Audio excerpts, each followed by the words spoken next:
ड्रामे के स्टार्ट में हम देखते हैं हमारी फीमेल लीड को, जिसका नाम मिस लियू है। ये इस वक्त एक हॉस्पिटल में खड़ी होती है। इसके हाथ में इसकी मेडिकल रिपोर्ट होती है। इसे अभी थोड़ी देर पहले ही डॉक्टर ने बताया है कि तुम्हारी रिपोर्ट ठीक नहीं आई है, तुम्हें तो पैंक्रियाटिक कैंसर है, वो भी लास्ट स्टेज का। और ये भी पता चला है तुम्हारी रिपोर्ट से कि तुम तो प्रेग्नेंट भी हो।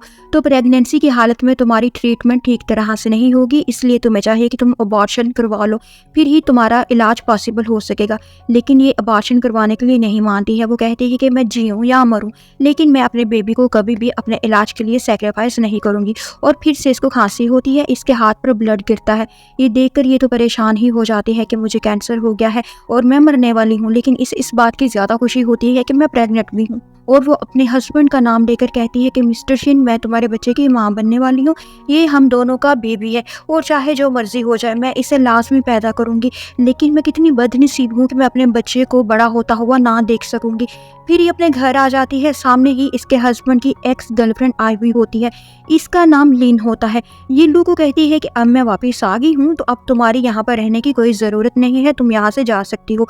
ये तो इसे पुश करके नीचे को गिराती है और गुस्से से कहती है कि ये मेरा घर है, जाना तो तुम्हें चाहिए यहाँ से, मैं यहाँ से क्यों जाऊँ। और तब ही एंट्री होती है हमारे हीरो की, यानी मिस्टर शैन की। इसे आता देखकर लिन तो जल्दी से अपना एटीट्यूड चेंज कर लेती है और बड़ा इनोसेंट प्रीटेंड करते हुए ये कहती है कि लू सिस्टर, आपको क्या हो गया है, आप मेरे साथ ऐसा बिहेव क्यों कर रही हैं। लू को तो इसकी सारी मकारी पर बहुत ही ज़्यादा गुस्सा आता है। शिन भी लू को ही कहता है कि लगता है तुम पागल हो गई हो, ये क्या कर रही हो तुम, क्या तुम्हें लोगों के साथ बिहेव करना भी नहीं आता। लू कहती है कि ये यही डिजर्व करती है, ये मेरे ही घर पर आकर मुझे यहाँ से निकलने का कह रही है। और तो और इसने मेरे बॉल को भी मार डाला है। बॉल इसका एक डॉग पेट होता है जिसको इसने अपने बचपन से अपने साथ रखा हुआ होता है। और यहाँ पर हमें छोटा सा फ्लैशबैक दिखा दिया जाता है जहाँ पर बॉल को किसी ने मार डाला होता है और इसे किसी ने नाइफ से ही मारा होता है क्योंकि इसका ब्लड निकल रहा होता है। वो जानती है कि ये काम लिन ने ही किया है। वो शिन को भी बताती है कि इसने ही बॉल को मारा है। लिन शिन को कहती है कि मैंने इसे नहीं मारा है, बस ये बाहर जाने की जिद कर रहा था तो मैंने इसे बाहर जाने दिया। अब इससे आगे इसके साथ क्या हुआ मुझे कुछ नहीं पता, इसकी मौत कैसे हुई मैं कुछ नहीं जानती हूँ। लू तो जानती है कि ये झूठ बोल रही है, जबकि शिन को इसकी बात पर यकीन आ जाता है। वो लू को ही कहता है कि तुम सिर्फ एक एनिमल की वजह से इसे एक्यूज कर रही हो। वो सिर्फ एक एनिमल था और एनिमल्स की वजह से इंसानों के साथ ऐसा बिहेव नहीं किया जाता है। लू इसे कहती है कि तुम कितने ज्यादा ब्रूटल हो, जालिम हो। एक ऐसे डॉग को इसने मारा है जो बचपन से मेरे साथ था, मेरा कंपेनियन था, मेरा दोस्त बन चुका था। मेरे साथ इसकी इतनी ज़्यादा क्लोजनेस थी, इतनी ज़्यादा इमोशनल अटैचमेंट थी कि मुझे लगता है कि शायद अब मैं इसके बगैर जिंदा नहीं बचूंगी। लेकिन तुम्हें लग रहा है कि ये सिर्फ और सिर्फ एक एनिमल था। तुम तो मेरी किसी भी बात को अंडरस्टैंड नहीं करते हो, किसी भी इमोशन को अंडरस्टैंड नहीं करते हो। इस बात को समझने के लिए तो दिल चाहिए, जो शायद तुम्हारे पास है ही नहीं। फिर से इसको खांसी होती है, इसका ब्लड निकलता है। ये वापस शिन को मुड़कर देखती है और कहती है कि अगर तो लिन की जगह यहाँ पर मैं गिर गई होती तो क्या तुम मुझे भी इसी तरह से सहारा देते, मुझे भी इसी तरह से कंसोल करते। जिस पर शिन को तो गुस्सा आ जाता है। वो इसको कहता है अगर लिन यहाँ पर ना आई हुई होती तो तुम गिर जाती, तो शायद मैं तुम्हें उठा भी लेता, तो शायद मैं तुम्हें सहारा दे भी लेता। लेकिन इसकी प्रेजेंस में ऐसा कभी हो ही नहीं सकता कि मैं तुम्हारा सहारा बनूं। पहले की बात और थी, तब ये यहाँ पर नहीं थी, अब ये वापस आ गई है तो तुम यहाँ से जा सकते हो, अब मुझे तुम्हारी कोई ज़रूरत नहीं है। अरे मैंने तो कभी तुमसे प्यार ही नहीं किया, तुमने तो ज़बरदस्ती मेरे साथ शादी की थी। वो कहती है कि हाँ, यही तो गलती मैंने अपनी ज़िंदगी की सबसे बड़ी की थी कि मैंने तुमसे प्यार किया था और तुमसे शादी भी कर ली। इन दोनों का झगड़ा सुनकर लिन दिल ही दिल में बहुत ही ज़्यादा हैप्पी हो रही होती है। लेकिन शिन के सामने अच्छा प्रिटेंड करने के लिए लू को कहती है कि सिस्टर आप झगड़ा ना करें, मुझे तो पहले ही आपकी तबीयत ठीक नहीं लग रही है, मैं तो बस यही चाहती हूँ कि आप हमेशा खुश रहें। और शिन को ये कहती है कि चलो हमें डिनर पार्टी के लिए जाना है, बहुत ही ज़्यादा लेट हो रहा है, आप प्लीज़ मेरी सिस्टर के साथ झगड़ा ना करें। फिर ये दोनों वहाँ से चले जाते हैं। अगले सीन में हम देखते हैं लू कहीं जा रही होती है, इसे वॉन्ग की कॉल आती है। वॉन्ग एक्चुअली एक डॉक्टर होता है जो इसको ट्रीट कर रहा होता है, इसकी ट्रीटमेंट, और ये इसका बहुत ही अच्छा दोस्त भी होता है। और ये इसको बचपन से स्कूल डे से ही बहुत ही ज़्यादा लाइक किया करता था, प्यार करता था, ये इसके साथ शादी भी करना चाहता था।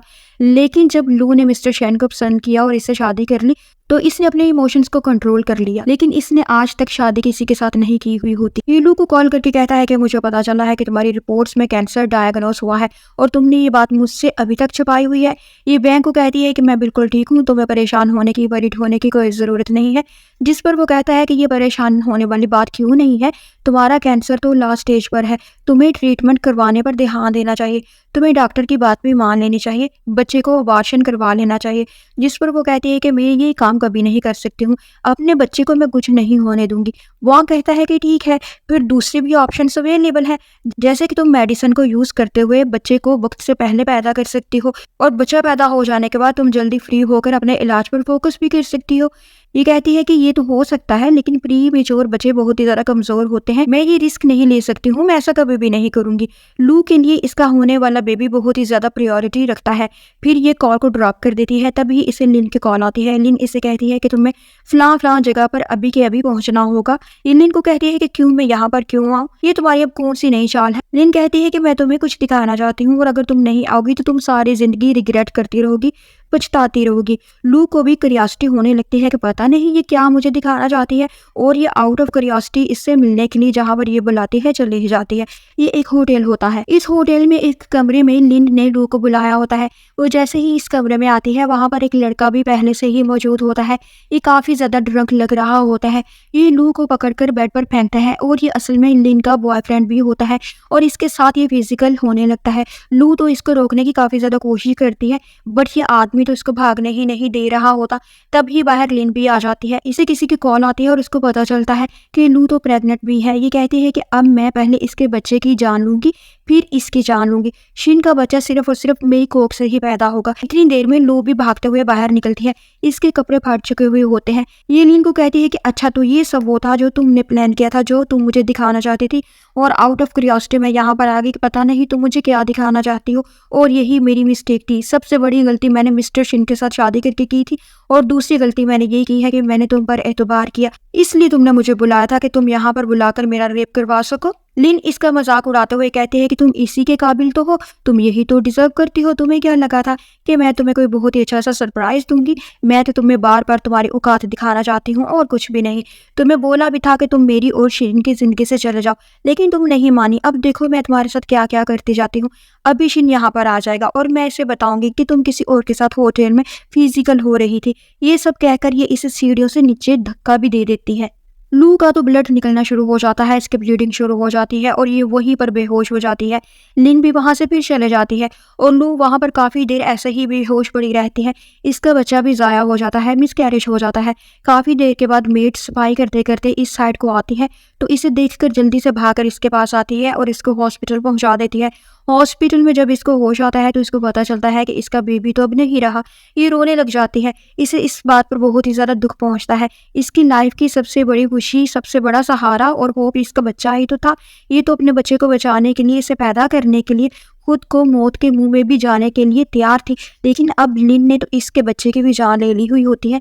फिर हम देखते हैं इसकी माँ की इसको कॉल आती है। वो इसको बताती है कि तुम्हारे डैडी को हॉस्पिटलाइज्ड कर दिया गया है, वो इस वक्त हॉस्पिटल में मौजूद हैं, तुम जल्दी से आ जाओ। ये गिरते पड़ते आहिस्ता आहिस्ता चलते हुए हॉस्पिटल आती है। इसकी माँ इसको बताती है कि तुम्हारे बाप के ट्रीटमेंट के लिए 5 मिलियन चाहिए होंगे। वो कहती है कि मैं कहाँ से इतने ज़्यादा पैसे लेकर आऊँ। इसकी माँ कहती है कि तुम शिन से मांगो ना, अगर तुम नहीं मांग सकती हो तो मैं इससे जाकर मांग लेती हूँ। ये अपनी अपनी माँ से कहती है कि नहीं माँ, आप भी शिन से नहीं मांगेगी, चाहे जो मर्जी हो जाए, मैं शिन से पैसे नहीं मांगूंगी। आप अपनी कंपनी से पैसे क्यों नहीं निकलवा लेती हैं? जिस पर इसकी माँ कहती है कि कंपनी तो पहले ही डूब रही है, तुम्हारे बाप पर तो बहुत ही ज्यादा कर्जा चढ़ चुका है, लेकिन तुम्हें कैसे पता होगा इस सब के बारे में? तुम तो आजकल पता नहीं कहाँ पर बिजी हो, कंपनी पर तो तुम ध्यान ही नहीं दे रही हो। शिन हमारी कंपनी के साथ क्या क्या करता फिर रहा है, हमें किस तरह से लूट रहा है, तुम्हें कुछ भी खबर नहीं है। जिसकी वजह से तुम्हारा बाप अब इतना ज्यादा परेशान हो गया था कि इसने लोन लेना शुरू कर दिया था, और लोन भी इतना ज्यादा हो गया था कि लोन को पे करने के लिए भी हमारे पास पैसे नहीं थे। लू तो ये सारी बातें सुनकर बहुत ही ज्यादा परेशान हो जाती है।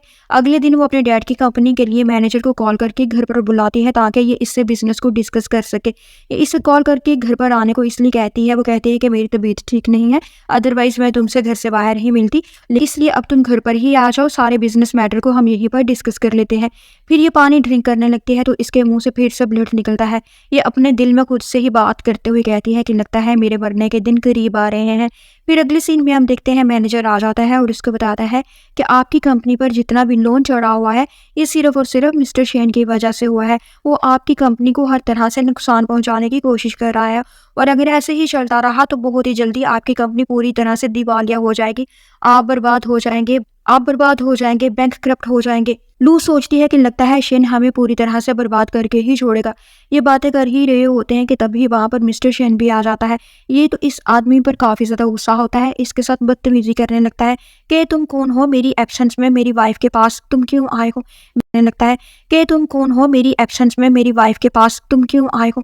मैनेजर तो इसके गुस्से पर डर सा जाता है। वो इसको डरते डरते बताता है कि मैं लू कॉर्पोरेशन का मैनेजर हूँ और मैं मिस लू की कहने पर ही यहाँ पर आया हूँ बिजनेस की अपडेट्स को देने के लिए। वो इसको कहता है कि ठीक है, अब दफा हो जाओ यहाँ से। इसके जाने के बाद ये लू के साथ बहुत ही ज्यादा मिसबिहेव करता है। वो इसको कहता है कि तुम कितनी ज्यादा कैरेक्टरलेस हो, मेरी एब्सेंस में तुम दूसरे मर्दों को घर पर बुलाती हो, क्या तुम मुझसे सेटिस्फाई नहीं होती हो जो तुम्हें दूसरे आदमियों की जरूरत पड़ती है।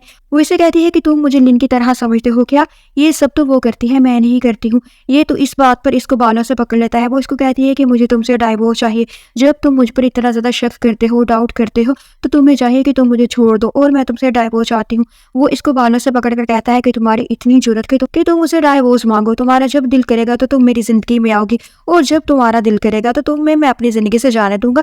पहले तुम अपनी मर्जी के बगैर मेरी जिंदगी में जबरदस्ती दाखिल हुई थी। अब जब तक मैं तुम्हें इस बात की सजा नहीं दूंगा, मैं तुम्हें अपनी जिंदगी से नहीं निकालूंगा और अब तो तुम्हें मरते दम तक ही मेरे साथ रहना होगा। और फिर वो इसको बालों से पकड़कर वहां से ले जाता है और कहता है कि मैं तुम्हें अब कुछ और भी दिखाना चाहता हूँ और जो मैं तुम्हें दिखाना चाहता हूँ ये भी तुम्हारी पनिशमेंट का पार्ट ही है। तुमने मुझसे जबरदस्ती शादी क्यों की थी और तुम्हें मैंने कितनी बार बोला है कि लिन को एक्यूज ना किया करो। तुम इस मासूम लड़की में पता नहीं क्यों बुराइयां ढूंढती रहती हो, कीड़े निकालती रहती हो और पता नहीं तुम इसके पीछे क्यों पड़ गई हो। तुम हर बात का इल्जाम इसी पर डाल देती हो। ये अपने दिल में सोचती है कि तुम ये जो अपनी महबूबा लिन को इतना ज्यादा डिफेंड कर रहे हो ना, तुम्हारी इसी महबूबा ने तुम्हारे और मेरे बच्चे की जान ली है। ये इस बात को सिर्फ अपने दिल में ही सोचती है, इसको कहती नहीं है, क्योंकि इसको पता होता है कि अगर मैं इसको ये बताऊंगी भी तो ये कभी भी मेरी बात पर बिलीव नहीं करेगा। फिर शिन इसे बालों से खींचता हुआ रूफ टॉप पर लेकर आ जाता है, छत पर लेकर आ जाता है। छत पर आकर ये इधर उधर देखने लगती है और इससे पूछते हैं कि तुम मुझे यहाँ पर क्यों लेकर आए हो। तो सामने ही देखती है कि इसका डैड खड़ा हुआ होता है जो सुसाइड करने के लिए यहाँ पर आया हुआ होता है, क्योंकि इस पर काफी ज्यादा लोन जो चढ़ चुका हुआ होता है। इसके तो होश ही उड़ जाते हैं ये देखकर। ये अपने डैड की तरफ बढ़ने लगते हैं लेकिन ये इसका बाजू पकड़ लेता है और इसको जाने नहीं देता। ये इससे कहता है कि देखो, जो तुमने सालों पहले मेरे साथ किया था, अब मैं हर बात का बदला तुमसे आहिस्ता आहिस्ता करके ले रहा हूँ। तुम्हें क्या लगता था कि जो कुछ तुमने और तुम्हारी फैमिली ने मेरे साथ किया था मैं सब भूल जाऊंगा? मुझे एक एक बात याद है और मैं हर चीज का बदला तुमसे लेकर ही रहूंगा। और यहाँ पर हमें ये भी पता चलता है कि शायद पास्ट में इन दोनों फैमिलीज में कोई प्रॉब्लम हुई होगी या फिर कोई मिसअंडरस्टैंडिंग हुई होगी। इसका तो हमें आगे चलकर ही पता चलेगा जैसे जैसे स्टोरी आगे बढ़ेगी। ये इससे अपना हाथ छुड़ाकर अपने डैडी की तरफ भागती है और अपने डैडी को कहती है कि प्लीज आप ऐसा ना करें डैडी, मैं सब ठीक कर लूंगी। इसका डैडी इसको कहता है कि ये सब सिर्फ और सिर्फ शिन ही करवा रहा है, इसकी वजह से ही आए दिन हमें नुकसान हो रहा है और अब तो काफी ज्यादा हैवी अमाउंट का डेब्ट भी हम पर हो गया है। मैं इस कर्ज को कैसे चुकाऊंगा? वो कहती है कि डैडी आप फिक्र ना करें, सारा कर्ज शेन उतारेगा। मैं इससे रिक्वेस्ट करूंगी, इसके पाँव को पकड़ लूंगी। फिर वो शेन के पाँव में बैठ जाती है और इससे रिक्वेस्ट करती है कि मेरे डैडी की प्लीज हेल्प करो। इसका डैडी ये देखकर तो और भी ज्यादा डिसहार्ट फील करता है कि मेरी बेटी कैसे इसके पाँव पकड़ रही है और वो जंप लगाकर सुसाइड कर लेता है। ये जैसे ही मुड़कर देखती है कि इसके बाप ने तो जंप लगा दिया है, इसके तो होश उड़ जाते हैं। ये बेहोश हो जाती है। इसे बेहोश होता देखकर ये जल्दी से आकर इसको उठाने लगता है। ये हल्का सा होश में आती है और कहती है कि मिस्टर शिन, तुमसे मोहब्बत करना, प्यार करना मेरी लाइफ की सबसे बड़ी गलती थी। आज के बाद मैं तुमसे कभी प्यार नहीं करूंगी। और फिर से ये दोबारा से बेहोश हो जाती है। और फिर हम यहाँ पर देखते हैं शैन इसे लेकर हॉस्पिटल आता है। वॉन इसे हॉस्पिटल में देखकर समझ आता है कि जरूर लू को ही कुछ हुआ होगा। वो जल्दी से वार्ड में आकर चेक करता है तो वहाँ पर लू तो बहुत ही ज्यादा गुमसुम सी होती है। वो इसे देखकर रोना शुरू कर देती है और बताती है कि मैंने अपना बच्चा, अपना बेबी खो दिया है और अपना बाप भी मैंने खो दिया है। मुझे शन से शादी करने की और मोहब्बत करने की बहुत ही बड़ी सजा मिली है। वॉन की आंखों में भी आंसू आ जाते हैं। वो इसको कहती है कि तुम शन को कभी भी मेरी बीमारी के बारे में ना बताना, मेरी डिजीज के बारे में ना बताना और ना ही तुम इसको मेरी प्रेगनेंसी और मिसकैरेज के बारे में बताना। इसको खुद ही वक्त गुजरने के साथ साथ पता चल जाएगा। फिर हम देखते हैं ये बाहर आकर शन से लड़ाई करने लगता है। कहता है कि तुम खुश हो ना अब इसका ये हाल करके? आज तुम्हारी वजह से इसके बाप की जान चली गई है, ये हॉस्पिटलाइज्ड हो गया है। तुम्हारा जैसा घटिया इंसान मैंने अपनी पूरी जिंदगी में नहीं देखा। इसने अपनी सारी फैमिली के मुखालफत के बावजूद तुमसे शादी की थी और तुमने इसे ये सिला दिया है। तुमने इनकी कंपनी के साथ भी क्या क्या किया है जो इन पर इतना ज़्यादा लोन चढ़ गया है। अब जब ये बेहोश हो गई है तो तुम इसे लेकर हॉस्पिटल आ गए हो और बाहर खड़े ऐसे प्रीटेंड कर रहे हो जैसे तुम्हें इसकी बहुत ही ज़्यादा फिक्र हो। ये इन सब बातों को कहते कहते इसका गला भी पकड़ लेता है शर्ट का। शन इससे अपनी शर्ट को छुड़ाता है और कहता है कि तुम होते कौन हो हम दोनों के मामले में इंटरफेयर करने वाले। वो मेरी वाइफ है, मैं जैसे चाहूँ इसको ट्रीट करूंगा। फिर हम अगली सीन में देखते हैं शन लू के पास बैठा हुआ होता है और वो कह रहा होता है कि मुझे पता है तुम बीमार होने की, बेहोश होने की एक्टिंग कर रही हो। मुझसे पूछे बिना तो तुम, मेरी परमिशन के बिना तो तुम बीमार भी नहीं हो सकती हो। उठो जल्दी से, मुझे सॉरी करो। और यहाँ पर ये सीन शिफ्ट होकर लू की वहाँ पर आ जाता है। वो हॉस्पिटल में बैठी हुई रो रही होती है। यहाँ पर लिन आ जाती है और इसे रोता देखकर कहती है कि मैं जानती हूँ तुम्हारे हस्बैंड की डेथ हो गई है और इस दुख के साथ साथ तुम्हारे लिए परेशानी की ये बात भी है कि तुम्हारे हस्बैंड ने जो इतने सालों की मेहनत के बाद लू कॉर्पोरेशन को इस्टेब्लिश किया था, अब इस पर बहुत ही ज़्यादा लोन हो चुका है और बहुत जल्द तुम लोग बैंकक्रप्ट भी होने वाले हो। लेकिन मैं एक बात तुम्हें बता दूं कि इन सब हालातों की जिम्मेदार सिर्फ और सिर्फ तुम्हारी बेटी लू है, क्योंकि इसने मिस्टर शैन के साथ बहुत ही बुरा किया हुआ है। इसने इसके साथ जबरदस्ती शादी जो की थी वो तो इसको लायक ही नहीं करता था, लेकिन इसने जबरदस्ती मिस्टर शैन के साथ शादी की और अब मिस्टर शैन इस बात का बदला तुम लोगों से ले रहा है और इसने ही तुम लोगों की कंपनी की पोजीशन लोगों की नजरों में भी डी वैल्यू करके रखती है। यहाँ पर से सीन शिफ्ट होकर दोबारा से हॉस्पिटल में आ जाता है। यहाँ पर मिस्टर शैन अभी भी इसके पास बैठा हुआ जल्दी करती बातें कर रहा होता है कि जल्दी से उठो, ड्रामे करना बंद करो। मैं जानता हूँ कि तुम्हें कुछ भी नहीं हुआ है, तुम बेहोश नहीं हुई हो, तुम सिर्फ और सिर्फ ड्रामा कर रही हो। मैंने तो अभी तुम्हें और तकलीफ पहुंचानी है, इतनी जल्दी इतनी आसानी से तो मैं तुम्हें मरने भी नहीं दूंगा। लेकिन लू तो बेसुध सी पड़ी हुई होती है क्योंकि वो कोई ड्रामा तो नहीं कर रही थी, वो असल में बेहोश हुई होती है। फिर ये उठकर वहां से चला जाता है। इसके जाने के बाद लू की आंख खुलती है तो चीयर को अपने बेड के पास देखकर ये समझ आती है कि यहाँ पर शन बैठा हुआ था और ये लाजमी नेगेटिव बातें ही कर रहा होगा। फिर हम देखते हैं इसकी माँ भी हॉस्पिटल आ जाती है। वो तो इसे आते साथ ही डांटना शुरू कर देती है क्योंकि लिन की बातों का इसकी माँ पर काफी ज्यादा असर होता है। इनको लगता है कि लिन ने जो भी बोला था वो सब सच है। वो इसे आकर डांट कर कहती है कि हम सब तुम्हारा किया हुआ भुगत रहे हैं, ना तो तुम कल हमारी बात मान रही थी और ना ही आज तुम हमारी बात को मानोगी।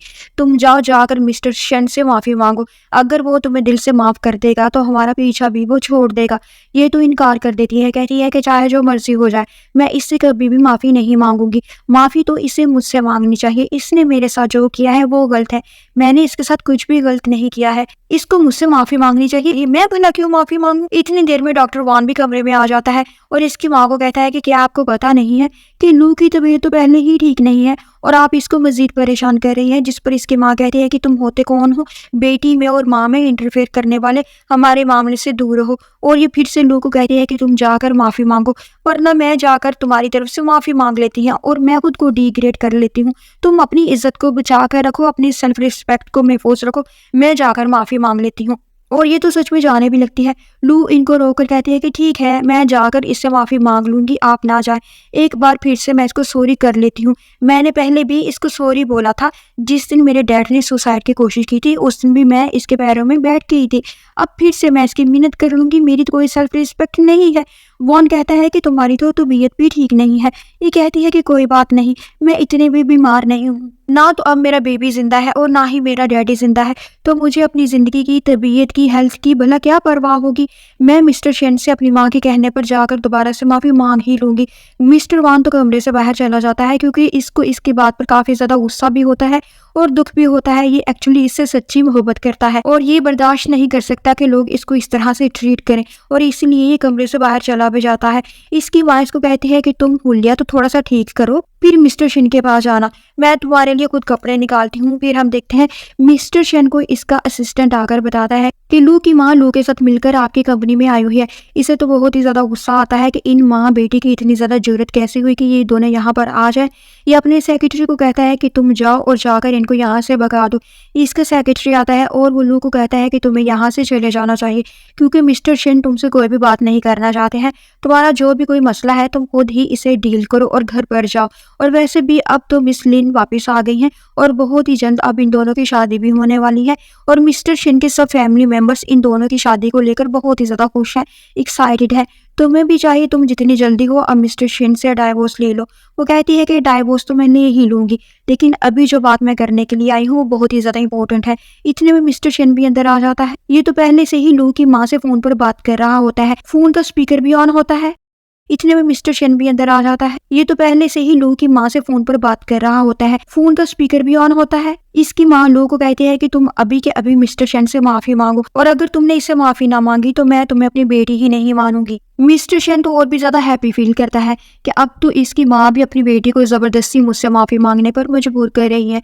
लू माफी मांगना तो ही नहीं चाहती क्योंकि ये एक सेल्फ रिस्पेक्ट वाली लेडी होती है, लेकिन अपनी माँ के कहने पर और हालातों से मजबूर होकर ये इसके पाँव में एक बार फिर से बैठ जाती है और इसे माफी मांगती है। इसे अपने पाँव में बैठा देखकर मिस्टर शन के फेस के एक्सप्रेशन से ऐसे लगता है कि ये सब इससे भी ठीक नहीं लग रहा होगा। ये उल्लू का पट्टा शायद अंदर से अभी भी थोड़ा बहुत इंसान हो। वो जल्दी से इसका सर पकड़कर इसको कमरे से बाहर निकालने लगता है और कहता है कि यहाँ से दफा हो जाओ जल्दी से, और दोबारा कभी मेरे सामने आने की जरूरत ना करना, वरना मुझसे बुरा कोई ना होगा। और वो वहां से चले जाती है। अगले सीन में हम देखते हैं ये अपने ऑफिस में बैठी हुई होती है, ऑफिस वर्क कर रही होती है और इसने ड्रिप लगाई हुई होती है। इसकी माँ जबरदस्ती इसके ऑफिस में आ जाती है। इवन कि इसका मैनेजर तो इसको रोक भी रहा होता है, लेकिन ये नहीं रुकती है। ये आकर लू को कहती है कि मुझे 5 मिलियन रुपीस चाहिए। ये कहती है मेरे पास इतने पैसे नहीं है, हमारी कंपनी की पोजीशन, फाइनेंशियल पोजीशन तो पहले ही बहुत ही ज्यादा खराब है, मैं इतने ज्यादा पैसे आपको कहाँ से दूं। जिस पर ये लू को कहती है कि तुम्हारा बाप तो हमेशा मुझे मंथली 5 मिलियन रुपीस दिया करता था, और तुम कैसे कह सकती हो कि तुम मुझे पैसे नहीं दे सकती हो। ये कंपनी मेरी भी उतनी है जितनी तुम्हारी है। ये अपना क्रेडिट कार्ड अपनी माँ को देकर कहते हैं कि ये कुछ पैसे मैंने जमा करके रखे हुए थे, आप इनको ले लें, इसके अलावा मेरे पास और कोई पैसे नहीं है। ये 5 मिलियन तो नहीं है, थोड़े से हैं, लेकिन ये रख लें आप और यहाँ से जाएं। इसकी माँ कार्ड को लेकर रख लेती है और कहती है कि ठीक है, मैं बाद में फिर से आऊंगी और 5 मिलियन मैं तब लेकर जाऊंगी, तुम पैसे तैयार रखना।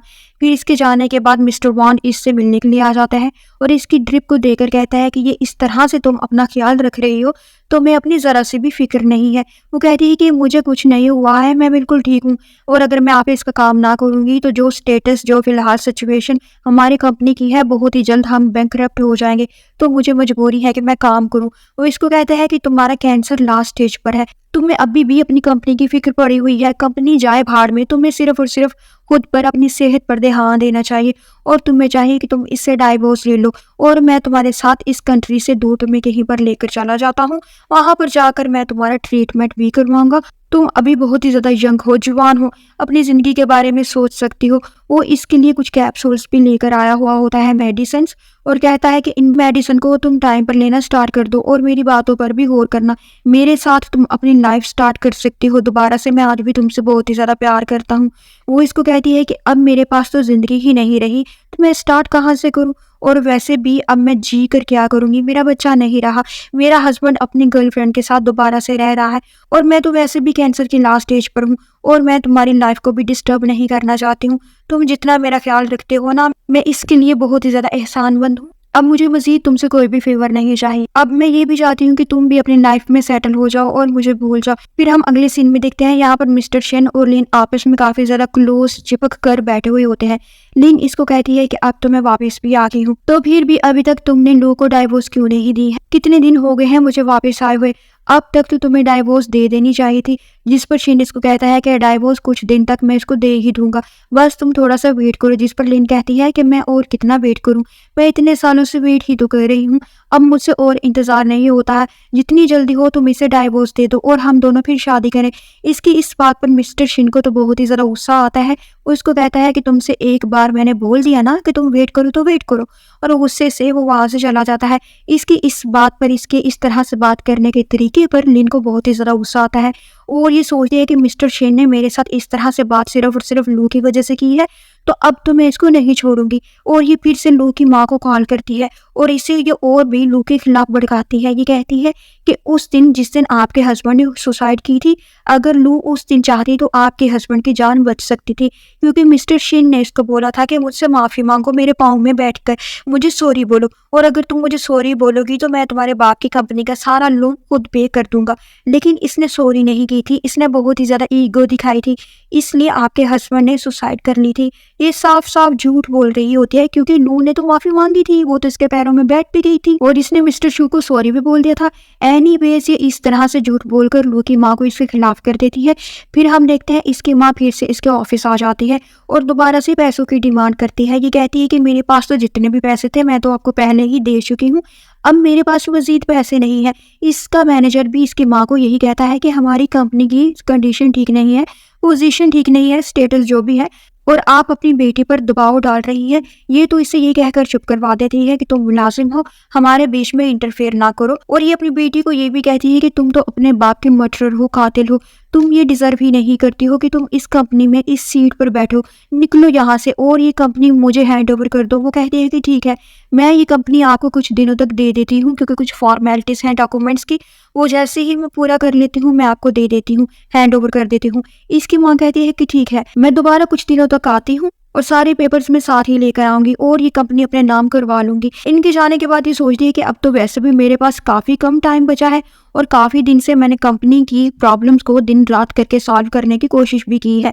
होपफुली अब सब कुछ ठीक ही रहेगा। फिर वो अपने मैनेजर को कहती है कि अब मैं ये कंपनी अपने माँ के नाम पर करना चाहती हूँ, आज से तुम इनके साथ काम किया करोगे, इनको गाइड किया करोगे कि बिजनेस को कैसे किया जाता है, क्योंकि मैं जानती हूँ कि मेरी माँ को बिजनेस की ABC भी नहीं आती है। वो तो कहता है कि मैम आप भी अच्छी तरह से जानती हैं कि आपकी माँ बिजनेस को कभी भी संभाल नहीं सकेंगी या आपकी कंपनी को डुबो डालेंगी। जिस पर वो कहती है कि नहीं, ऐसा कुछ नहीं होगा, मुझे तुम पर ट्रस्ट है कि तुम हमेशा मेरी माँ को सही तरह से डायरेक्ट करोगे, गाइड करोगे। तभी इसकी माँ आ जाती है और वो मैनेजर को कहती है कि ये जो तुमने मेरे बारे में अभी बोला है ना, मैं सब सुन चुकी हूँ, और अब देखो जैसे ही ये कंपनी मेरे नाम पर हो जाती है मैं सबसे पहले तुम्हें ही काम से निकालूंगी, जॉब से निकालूंगी, फायर कर दूंगी। फिर वो लू को पेपर देती है कि इन पर साइन करो और ये कंपनी मेरे नाम कर दो। वो साइन करने लगती है तो इसके मुंह से फिर से ब्लीडिंग होने लगती है और ब्लड इन पेपर्स पर गिर जाता है। इसकी माँ कहती है मुझे पता है तुम ये ड्रामे इसलिए कर रही हो कि तुम्हें इन पेपर्स पर साइन ना करने पड़े, लेकिन कोई बात नहीं है, मैं एक और पेपर एक्स्ट्रा लेकर आई थी क्योंकि मुझे पहले से ही पता था कि तुम ऐसा कोई ना कोई ड्रामा तो करोगी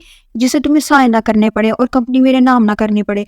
वो कहती है कि माँ आपको मेरी कोई फिक्र नहीं है, सिर्फ और सिर्फ आपको कंपनी की और पैसों की ही पड़ी हुई है। जिस पर इसकी माँ कहती है कि तुम्हारी ऐसी औलाद की भला किसे फिक्र होगी जो अपने बाप को ही मार डाले। और यहाँ पर ये बात सुनकर लू याद करती है कि क्या मैंने अपने बाप को मारा है, इनफैक्ट मैंने तो इनको बचाने के लिए वो सब कुछ किया जो मुझे मिस्टर शेन ने बोला था। फिर वो अपनी माँ को ये बात बताती भी है कि मैंने तो मिस्टर शेन से माफी भी मांगी थी, अपने बाप को बचाने की हर पॉसिबल कोशिश मैंने की थी, लेकिन इसकी माँ को इसकी बात पर यकीन नहीं होता। वो कहती है कि मैं जानती हूँ तुम ये सब झूठ बोल रही हो, जल्दी से पेपर्स पर साइन करो। फिर वो इन पेपर्स पर साइन कर देती है और अपनी माँ को कहती है कि आज से ये मैनेजर आपके साथ रहेगा और ये आपको गाइड किया करेगा कि बिजनेस को किस तरह से किया जाता है।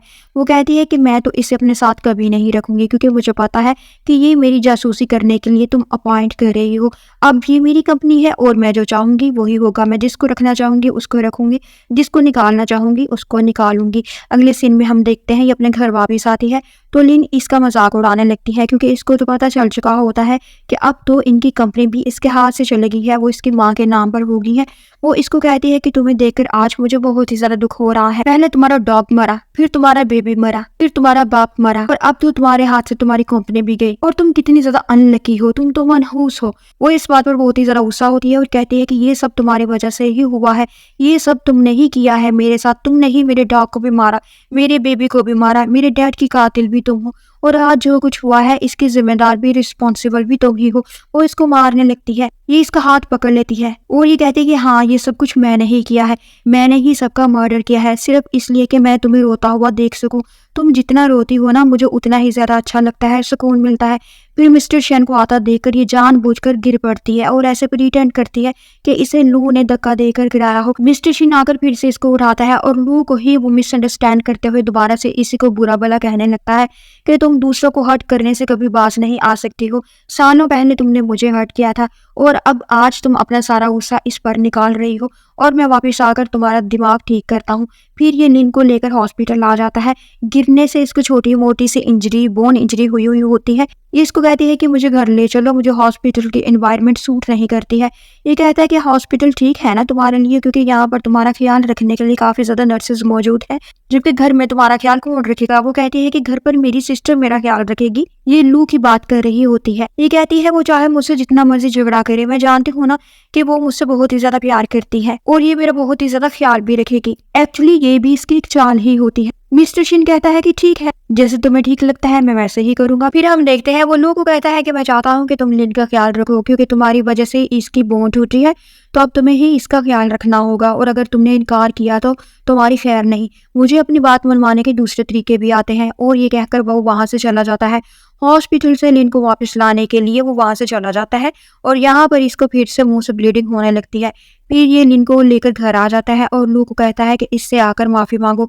लू भी इसको सॉरी कर देती है। इसे सॉरी करता देखकर लिन तो काफी ज्यादा खुश होती है, लेकिन फिर से ये शिन के सामने प्रीटेंड करते हुए कहती है कि नहीं सिस्टर, आप सॉरी ना करें, मुझे पता है कि इसमें आपकी कोई भी गलती नहीं है, मैं खुद ही उस दिन स्लिप होकर गिर गई थी। वो इसका हाथ पकड़कर ये बात बहुत ही प्यार से कह रही होती है। लू को तो पता होता है कि ये कितनी बड़ी मकार है, चालाक है, ये सब इसके ड्रामे हैं। ये जल्दी से अपना हाथ गुस्से से इसे छुड़ा लेती है। शिन को बहुत ही ज्यादा गुस्सा आता है कि इसमें इतना ज्यादा घुमंड क्यों है, गरूर क्यों है। लिन तो इससे इतने प्यार से बात करती है और ये आगे से इसके साथ इतना बुरा बिहेव करती है। ये लिन को उठाकर कमरे में ले जाता है और इससे ये कहता हुआ जाता है कि लगता है तुम्हारी टांगे तोड़नी ही होंगी, तब ही जाकर तुम अपनी हरकतों से बाज आओगे। फिर हम देखते हैं अगले सीन में हरकतों से बाज आओगे। फिर हम देखते हैं अगले सीन में लू इसे पानी पिला रही होती है।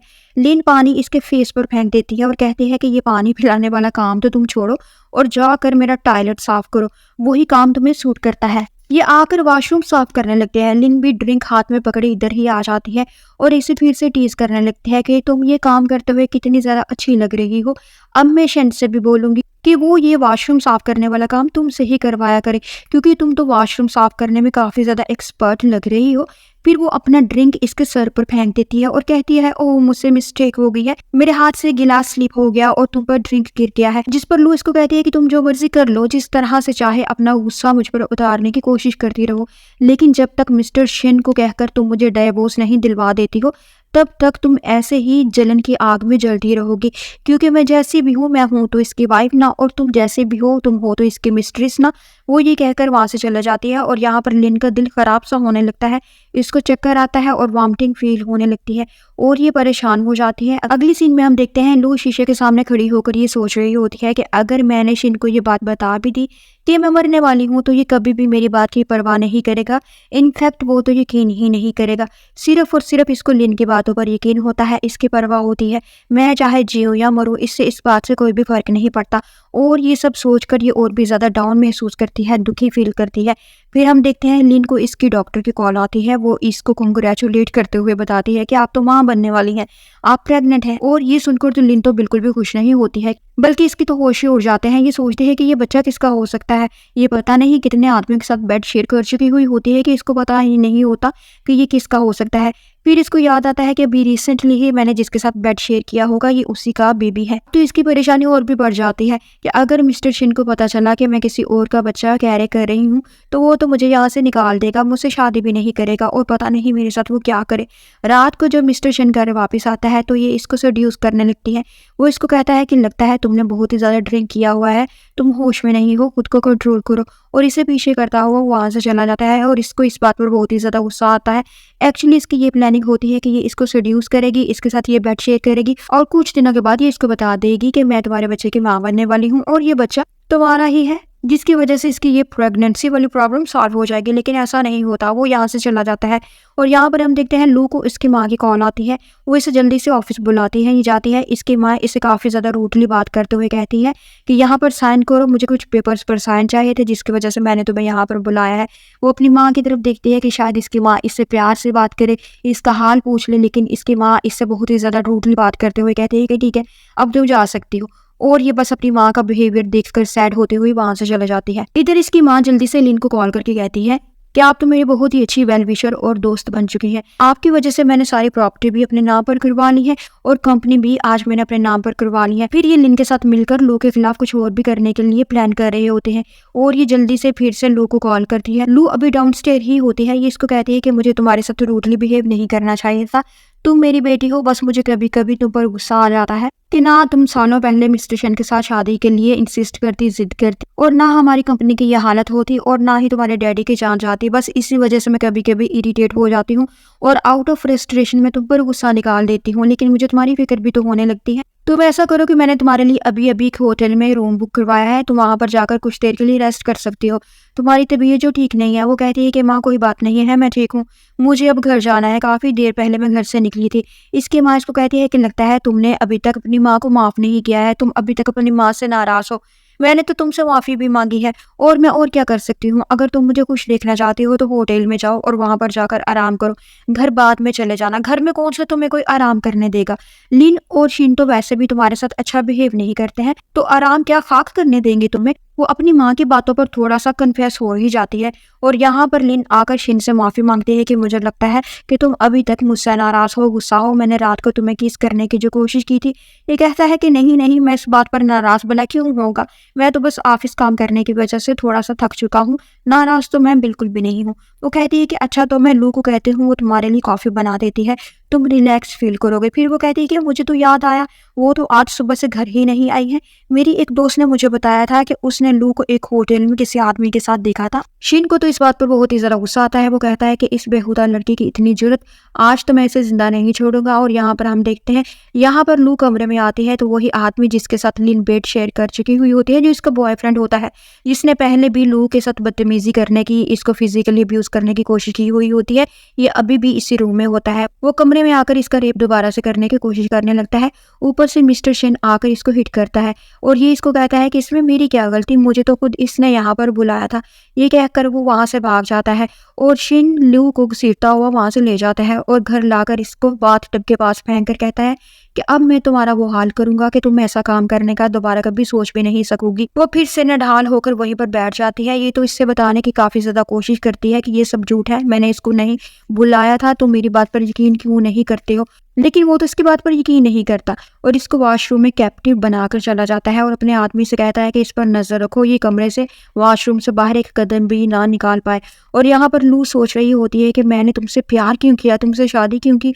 यहाँ पर हमें फ्लैशबैक दिखाया जाता है, ये अपने फादर के साथ, डैडी के साथ जिद कर रही होती है कि मैं तो मिस्टर शेन से ही शादी करूंगी।